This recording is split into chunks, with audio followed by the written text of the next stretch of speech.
Happy Saturday and good afternoon. It is a beautiful day here in Seminole County. This is my good friend, Bennett Lloyd, the coordinator of the Seminole County Museum of History, and he has set up a Black History display this month of African Americans and their contributions in Seminole County dealing with agriculture here at the University of Florida IFAS Extension. Bennett, can you tell us more about this beautiful exhibition that you got set up here? And thank you for partnering with us again. I think this is our sixth, I've been around here like 6 or 7 years. I don't know. Partnering with us every year for either women's history, Black history, or just events during the year. All right, go ahead, take it away, Ben. So I wanted to work on this with the Seminole County IFAS Extension. We put this display together of historical photographs in the museum's collection of prominent persons in the African American community who we know were involved with and helped a lot with agriculture. So amongst the highlights, we have some great photographs of some of the industries that they worked in, fisheries, the turpentine industry particularly, and also logging and those kinds of things. We also have some biographies of prominent people. For instance, we have a fellow here who worked in the ferneries, John Henry, who was over in the Castleberry Fernery for a long, long time.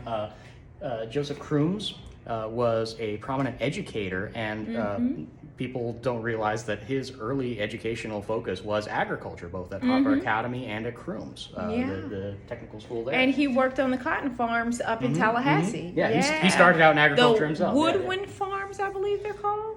I'm not sure, Yes. But also we have some great photographs out of Midway. Midway did have African-American cowmen. Focus. Yes. Yeah. So this is of the Midway had Black Cowboys. Black Cowboy Henry Buster Brown, Black Cowboy J.D. Paul, Black Cowboy Bruce Brown and wife Leslie. Not pictured are George Brown Sr. and John Day. And that focused really good there. Thank you, Bennett. And African Americans have a long history of working the cattle industry in particular. So these are some photos Black on laborers. turpentine. This is the fishery photo I mentioned. But, very nice. Yeah, African Americans were really, really prominent in the cattle industry for a couple of reasons. Firstly, you have the Black Seminoles who worked. Yes, we did that exhibition a few years back. And there's still parts of it up in our Seminole display today. That's right. So the African American cow hunters in the Seminole Nation, they were wealthy cattle owners, and they were integrated into Seminole culture. They fought with them during the Second Seminole War, and they had cow herds. Later on, you do have African American cowmen in other industries in early cracker culture, Midway being the more recent example that we have photos of. Very nice. Yeah. So we wanted to put together this display and showcase some of the early agricultural history in Seminole County dealing with African Americans. Contributions to agriculture. If you want to come and see it in person, then we are at the IFAS Extension Auditorium. It's going to be here through the end of February. Very nice. Are you going to move it to yours, or it's just going to be here in the IFAS Extension? A lot of these photos are on display in the Museum of Seminole County History in their respective locations. So at the museum, we have sort of topical exhibits. So we have one dedicated to turpentine, where you'll see a lot of these photos. When we have a schoolroom where Crooms is featured prominently, and the log cabin in the back building is showcasing this photo here. An African American family around their log cabin, which is in the same scale as the one that we have in the back. And this is from Central Florida. We're not quite sure where. 1880, Black family sits outside of their log cabin home. And I would note, the men are all at work.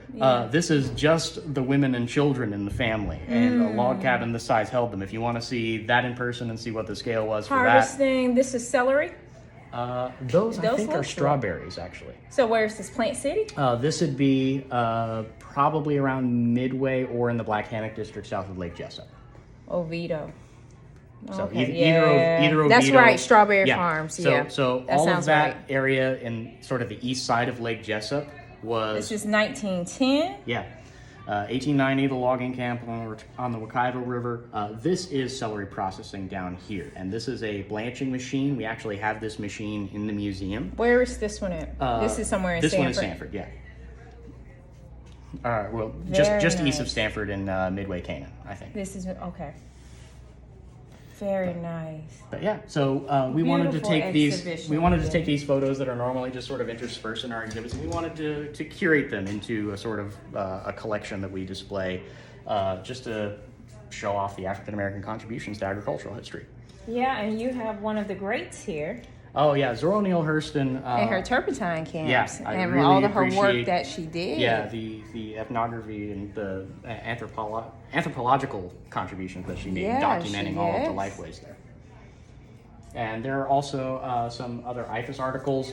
This sort of IFAS's contribution, how diversity is helpful in the workplace, and the UF IFAS blog. They have something on African American history in the Extension Service. And also there's this book, which is also in the museum's collections, but IFAS does have a copy on the Black Seminoles specifically, what we were talking about earlier, and their contributions, both in agriculture and, beyond. That's all right. And I'm going to take some pictures of this and put this with this display as well as with this video. Mm-hmm. Thank you so much, Bennett. Thank you, Bennett. All right, get in the shot, get in the frame. All right. Thank you so much to the University of Florida IFAS Extension. Thank you so much to the coordinator of the Seminole County Museum of History, Mr. Bennett Lloyd, for this beautiful exhibition of Blacks in agriculture here in Seminole County, the role that they played, as well as the contribution of Black cowboys. That's something that we haven't seen here before in Seminole County. I mean, and that wasn't documented or normally that we don't display, but I believe there is a new Jay-Z film that I watched on Netflix. Talking about Black cowboys, during the out west, you hear about it in Texas. I haven't seen it yet, but yeah, do you have Netflix? Probably somewhere. I don't Do know. you? But, I don't me online. I know, right? So we're gonna get Bennett a Netflix account. We're gonna get him somebody's password. That's number one. Two, definitely thank you for this display of Black cowboys here in Seminole County and in Midway, for letting it be known. All right. So thank you so Pasha, much for coming and visiting us. I appreciate you being down here. You're very welcome. All right, we'll see y'all later. Cheers. Bye-bye. Thank you.